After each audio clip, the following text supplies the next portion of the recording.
fathers.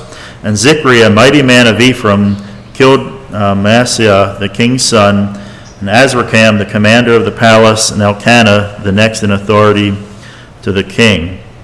So even their own brothers and sisters, so to speak, from the northern kingdom of Israel, God in some ways authorized them, even though they were wicked themselves, God authorized and used them to punish Judah. Reading on, an interesting thing happens here. Then the men of Israel took captive 200,000 of their relatives, women, sons, and daughters. They also took much spoil from them and brought the spoil to Samaria. But a prophet of the Lord was there, whose name was Oded.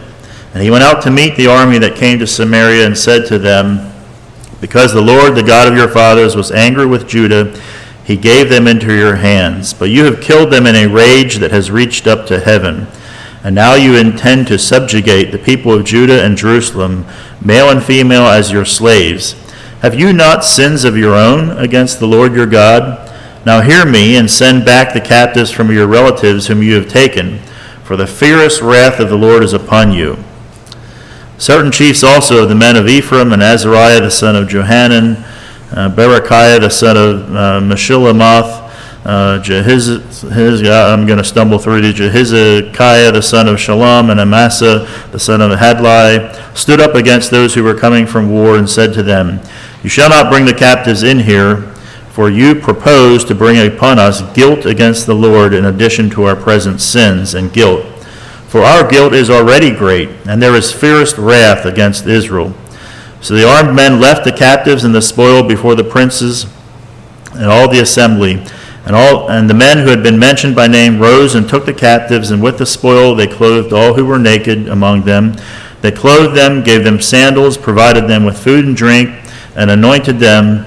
And carrying all the feeble among them on donkeys, they brought them to their kinsfolk at Jericho, the city of palm trees. Then they returned to Samaria. So they were struck by their own guilt as they defeated their brothers and sisters to the south and carried off a couple of 100,000 people as slaves. They brought them back, and this prophet Oded, I don't know any more about him than this, but he pointed out their hypocrisy, and he said, here you are destroying your relatives to the south and bringing them captive, but you have as much guilt and you have as much sin in your own life. What gives you the right to do this? If you continue on with this, God's wrath is going to come upon you. And they repented, so to speak, in ways that Judah was not even willing to do themselves. And so they ended up returning these captives and not enslaving their brothers and sisters and returning them back. So you would think that maybe this would affect Ahaz in some ways, but we read on in verse 16. At that time King Ahaz sent to the king of Assyria for help, for the Edomites had again invaded and defeated Judah and carried away captives, and the Philistines had made raids on the cities in Shephelah and the Negeb of Judah, and it had taken Beth-Shemesh, Ajalon, Gederoth, Soko with its villages, Timnah with its villages, and Gimzo with its villages. And they settled there. For the Lord humbled Judah because of Ahaz, king of Israel, for he had made Judah act sinfully, and had been very unfaithful to the Lord. So Tiglath-Pileser, king of Assyria, came against him and afflicted him instead of strengthening him. For Ahaz took a portion from the house of the Lord and the house of the king and of the princes, and gave tribute to the king of Assyria, but it did not help him. So Ahaz, instead of turning to God, he turns to an enemy, and he said, why don't you come and help us against all this trouble that is befalling us? And of course we know that was because of the Lord. But Assyria, instead of coming to help, actually comes and attacks him. And it says Assyria came against him and afflicted him instead of strengthening him. So Ahaz seen God work and return the captives. Ahaz called out to the king of Assyria and said, come and help us. But instead the king of Assyria came and attacked him himself. So now where do you think Ahaz should turn next?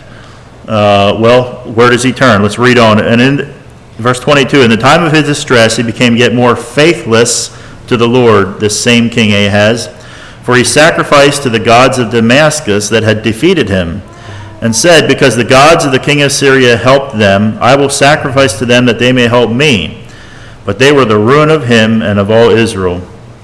So Ahaz hatches a brilliant plan. He says, well, if the gods of Assyria are stronger than this God that we used to serve, how about I start to worship these Assyrian gods, and maybe then these Assyrian gods will appease whatever is happening and help me.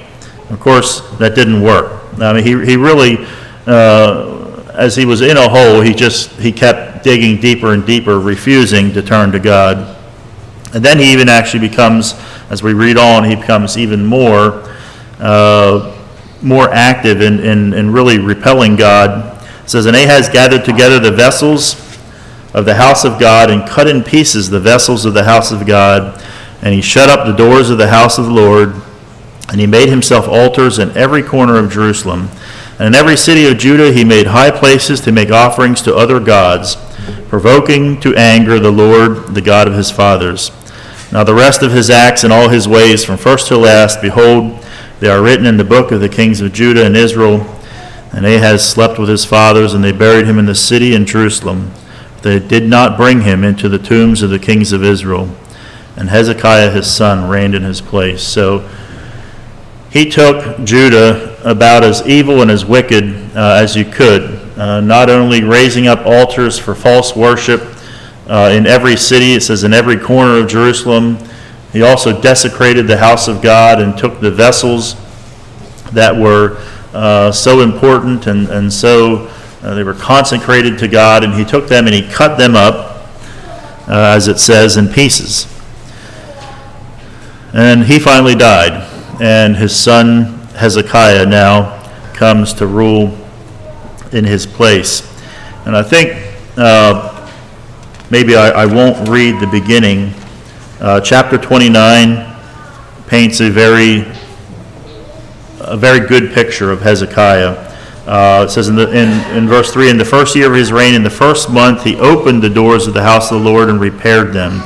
He brought in the priests and the Levites and assembled them in the square in the east and said to them, hear me, Levites, now consecrate yourself, consecrate the house of the Lord, the God of your fathers, and carry out the filth from the holy place. So how did Hezekiah, when he was 25 years old, coming out of the evil of his father Ahaz, how did he become so convicted and so dedicated to the Lord? Just a lot of questions we don't have answers for. We know the kings had many wives, and was Hezekiah's mother. It says she was Abijah, the daughter of Zechariah, and I didn't actually research that. I mean, if that's the daughter of Zechariah the prophet, there could be a strong clue as to how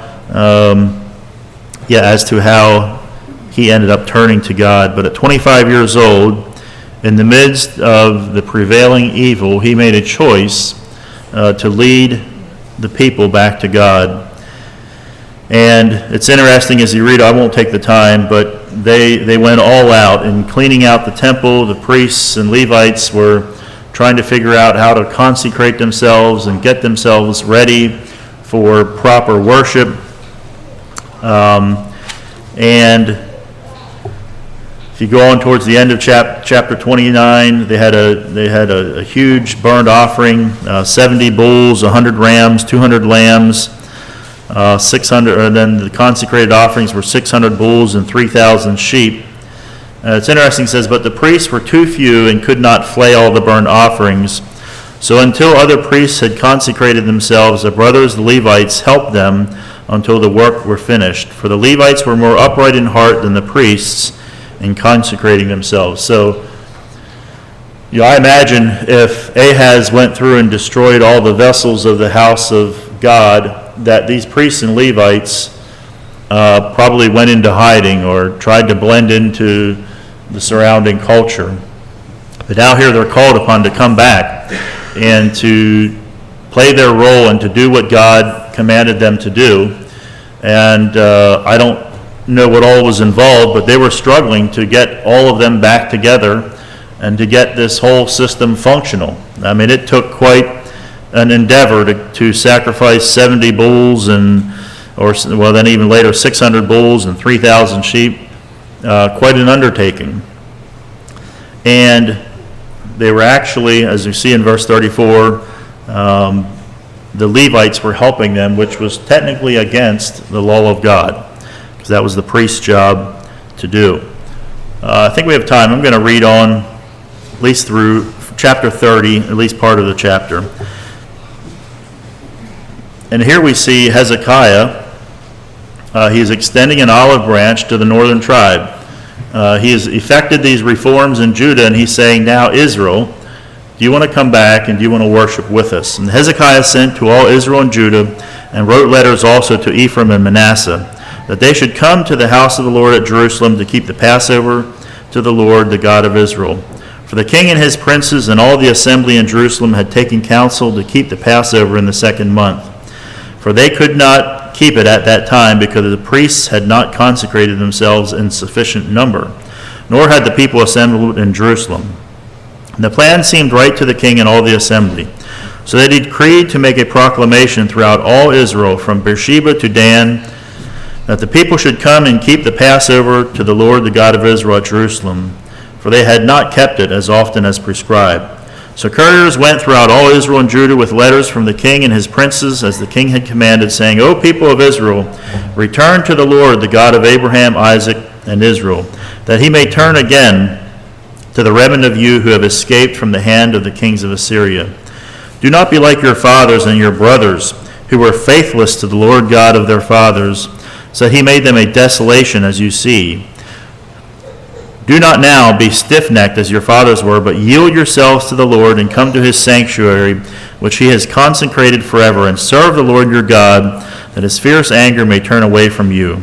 For if you return to the Lord, your brothers and your children will find compassion with their captors and return to this land. For the Lord your God is gracious and merciful, and will not turn his face away from you if you return to him.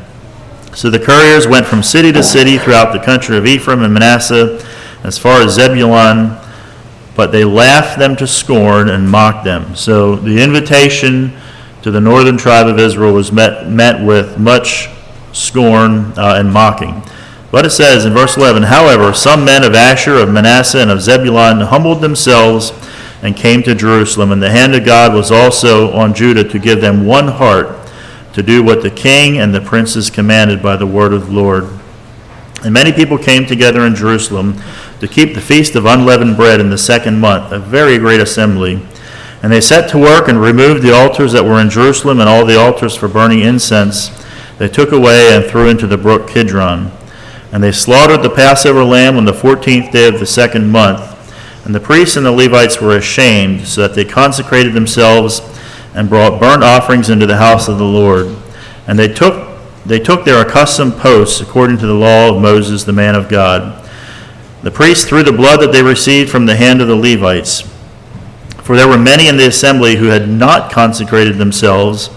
Therefore the Levites had to slaughter the Passover lamb for everyone who was not clean, to consecrate it to the Lord. For a majority of the people, many of them from Ephraim, Manasseh, Issachar, and Zebulun, had not cleansed themselves. Yet they ate the Passover otherwise than as prescribed. For Hezekiah had prayed for them, saying, May the good Lord pardon everyone who sets his heart to seek God, the Lord, the God of his fathers, even though not according to the sanctuary's rule of cleanness. And the Lord heard Hezekiah and healed the people. I'm just going to stop there, because those last couple of verses is what, as I read this several weeks ago, really caught my eye. So here we have a situation of this great revival, and people from all over, from Israel, were coming down. And it says just a great multitude of people, and this was a tremendous feast, and it lasted for 7 days. And if you read on, the people were so full of gladness. They decided to go an extra 7 days, make it 14 days instead of 7. It was just a time of worship and refreshment. But however, what caught my eye was this whole concept where they came to do this feast, but there was not enough priests to do it right. And many of the people's hearts, it says, were not sanctified.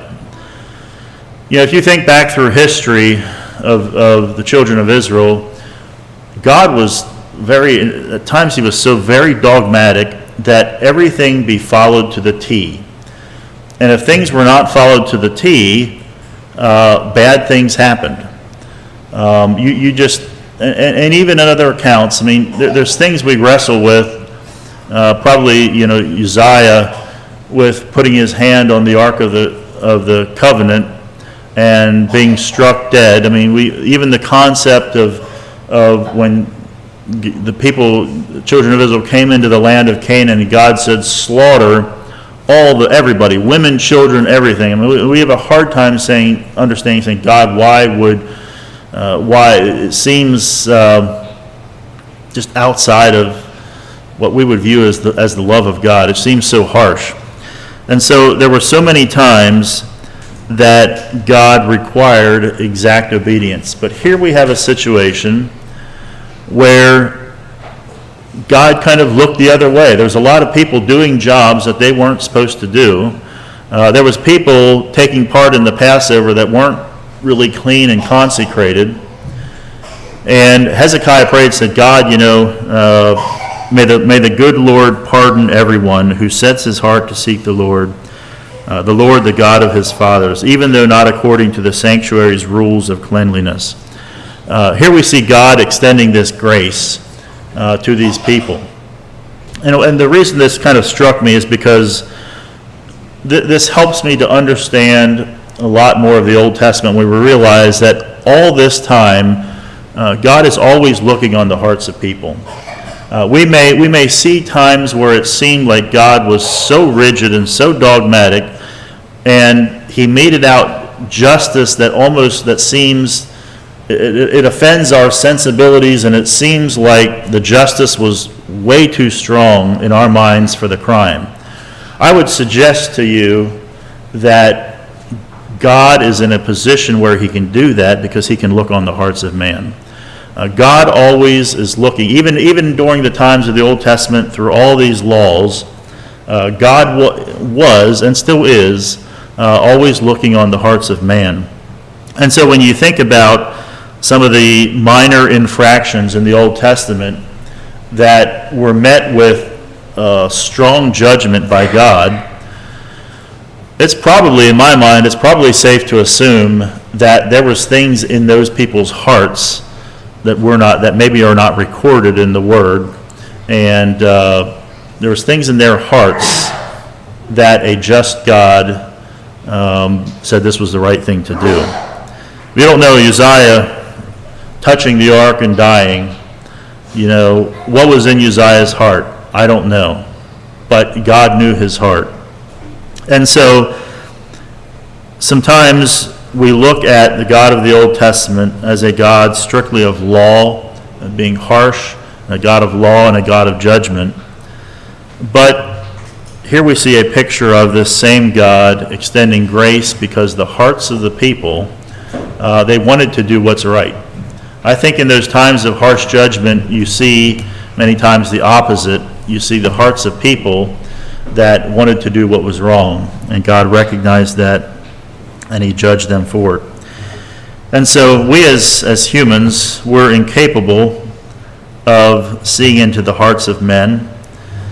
And so many people that are try to disparage God and his work in the Old Testament. You see, if you ever listen to any debates from atheists, you know, they always go to the Old Testament and they point out these seemingly injustices of God. To me, it helps us to understand that God has this picture, God has this view into the hearts of those people that we don't have. And one thing we do know is that God is a God of perfect justice.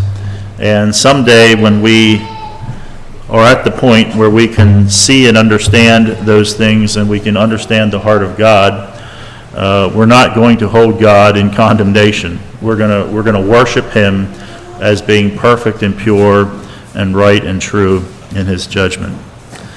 And so that is if there's 2 points that I kind of gained and want to share with you this morning. It is that there is, as our Sunday school lesson also brought out, that there's opportunity for generation to generation, from one generation to affect the rest.